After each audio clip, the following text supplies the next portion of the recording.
His real name is Samuel Njoroge. He was born in 1974. Governor Jomo went to Mumias Complex Primary School and then went to Jomo Kenyatta High School.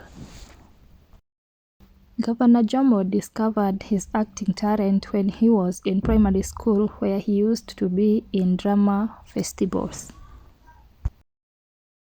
Governor Jomo is married to a wife of which he doesn't like exposing. They are blessed with 3 kids, 3 boys and plus 1 adopted kid, making a total of 4 kids.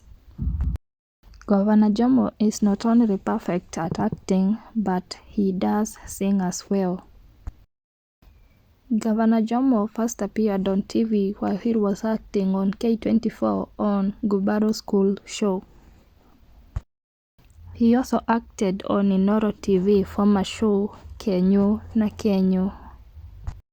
Actually, there is no much about Governor Jomo, but in case there is, turn on the notification bell.